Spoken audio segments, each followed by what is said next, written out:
to... Is that everything in the open agenda done? I think it is. Isn't it? Oh no, Central Plains Water Trust Statement of Intent. So item 16.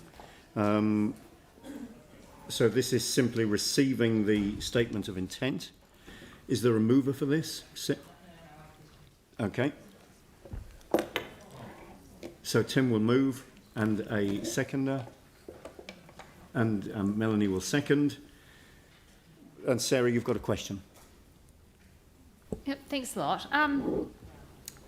Who decides what an appropriate balance is when it comes to the balance between the agricultural development and the enhancement of the environment stuff? From the original trustee that's carried through into the statement of intent?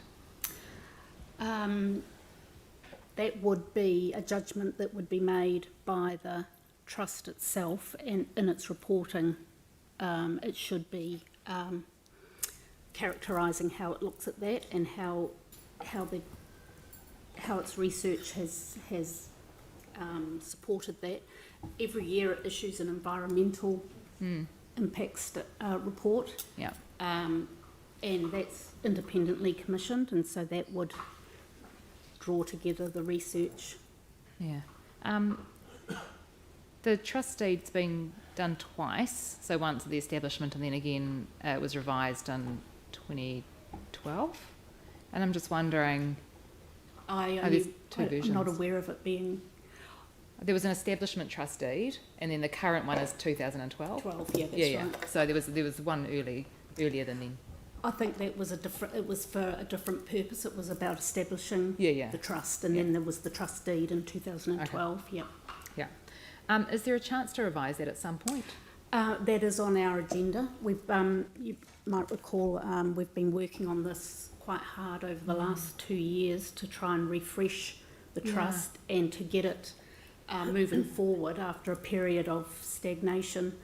And we have a few things that, now that we've put a lot of the core business, got that all back on track, we will look at the trust deed and its objectives. Yeah. So they've got some comments around the carbon emissions, and that they don't want to become net neutral because they think that the farms will do that because they're providing them with water. And we've also asked that they look at measuring their carbon footprint. Do you know if there's an intention to even measure their own organisational carbon footprint as the Plains Trust? Because that's what we've asked for. Yes. No, I don't think they have a commitment to do that at this stage. That is something we have raised with them through the in the early stages through the enduring letter of expectation. But we've had pushback from the Selwyn Council and the Trust on that, and I think that is more to do with their engagement with the water company and its emissions. At this point, we are at a pivot point where we can start to push a little bit through those issues now that we've sort of stabilised the trust or our interest in the trust. So the trust and the company operate in an area that's not within our district, and I'm just wondering whether it's staff opinion that this is something that we should actually still be involved in. It doesn't seem like it would be core CCC business. I can see why Selwyn are involved, and I can see why council wanted to be involved at the start-up, but maybe. But I really can't see a clear reason why we would stay involved in a trust that is set up to help irrigate farmland in a different district. That issue was traversed about just when we came to the point of reinvigorating the trust, and it was decided that, so that would have been, where are we now, 21? That would have been 2019. It was decided here that we would maintain our interest in the trust. I think it's that the water that they're taking, the river comes into the Christchurch district, and so that there is... Well, it's the Waimakariri. It's between the Rakaia and the Waimakariri, and that's on our boundary. Yeah, that's right, it's at the boundary, so, and that there was potentially impacts and that the benefits of the trust could be returned to Christchurch as well as Selwyn, because it's near that boundary anyway. Yeah, I'm just, even looking at their environmental reporting and stuff, I'm struggling to see that it is actually getting us any benefit, and just, you know, I can't see, if they are not even willing to look at even measuring their own footprint, then I'm not going to be able to vote in favour of receiving the letter of intent today. Thanks. Is there a thought, Linda, that now that, I mean, there is a question about what benefit there accrues to Christchurch.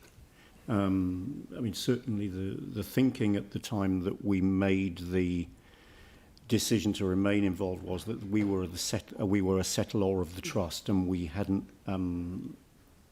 necessarily stepped up to that in the way that we might have done in previous periods. I think we've sorted a lot of that out now. Mm-hmm. We've got things back on an even track. I mean, there's a part of that that says, you know, that then leads to maybe now that we've put things to how they should have been, we should consider whether we want to continue to be involved, or if we did, how we use the letter of expectation to ensure that we do achieve the kind of outcomes that Sarah quite rightly is raising. Yeah. Excuse me, I think that now that we have reinvigorated that trust, it is a point in time now where we can look forward instead of trying to catch up to where we should have been, and so we can take those things on, and in the context of trying to sort of identify what costs, what any costs or risks are to Christchurch, and whether there should be an offsetting benefit coming from the trust. That might be something that staff might like to turn their mind to. Mm-hmm. From a point of view of, you know, yeah, there were some good reasons why there was, in my view, there were some good reasons why there was a responsibility we needed to take. But now that we've done that, I mean, a huge amount of work has been done to get this to where it is now. We could probably take that in one of two directions, which is to continue to be responsible and use the letter of expectation to do more of that, or to say we've now got this to a point where it is capable of being stepped back from, maybe we should consider doing that. Great. So maybe that's something just to take out of this meeting for some thought.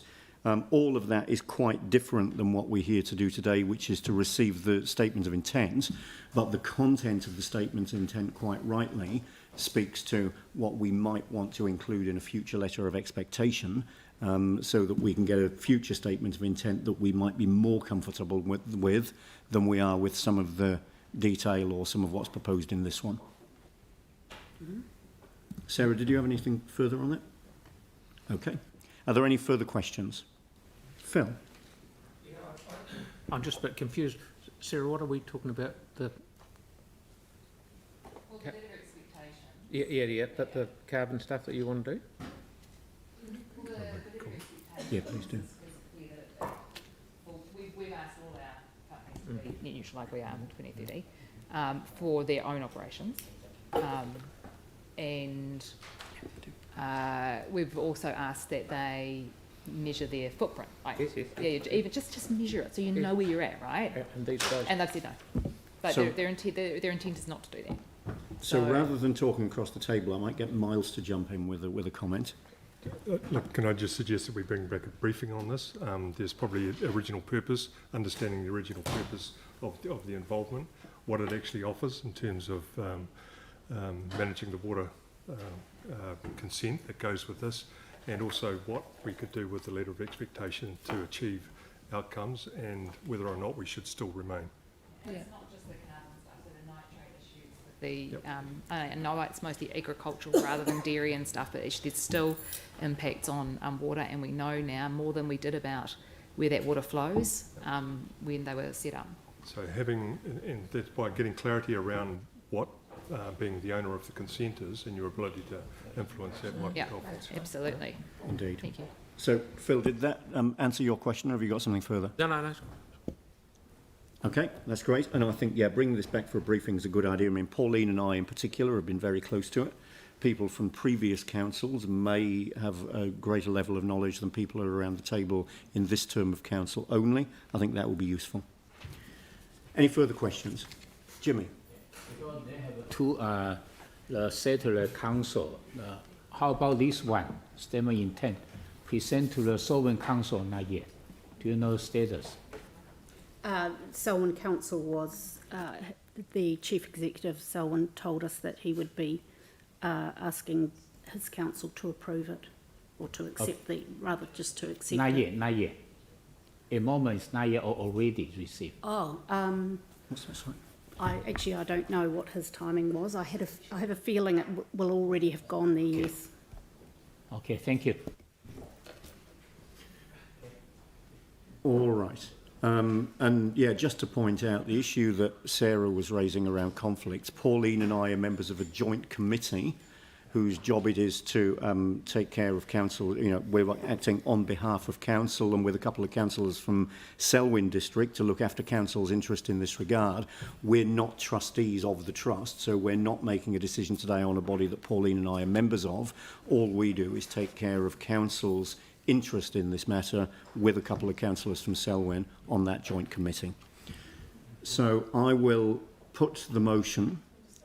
Pauline, sorry, yeah. Yeah, just that. I think it's been an excellent move to have the City Council involved in this group, in this trust and this committee, sorry. And Andrew and I have put many hours into this, and Linda too, thank you for all your work. It was in a state of inertia, I think it's fair to say, when we came along, and we've pretty much shaken it up. But one of the highlights I'd like to really point out is the fact that there's an educational obligation for the trust to meet, and they've really stepped up just suddenly to start to do that and engage with all the kids out there and anyone else who needs the education around water quality, protecting our water. And I think that's a really, really good thing that's come out of this, and that's Al Archer, I think, leading that. And regarding agriculture, I really tried to get horticulture in there too, but I think it is broadened out as far as horticulture. It's not just dairying. They have got a really open mind about what is going to happen out there. So I think it's really valuable for us to continue that joint committee, because it's only going to be meeting, I think, twice a year. So it's not a huge burden. I think we've done the hard yards. But thank you, Andrew, for all the work you've put into that, because you've been leading that, so it's been really good. Thank you. I'll put the motion. All those in favour say aye. Aye. Against? So Sarah against. That's carried. Thank you.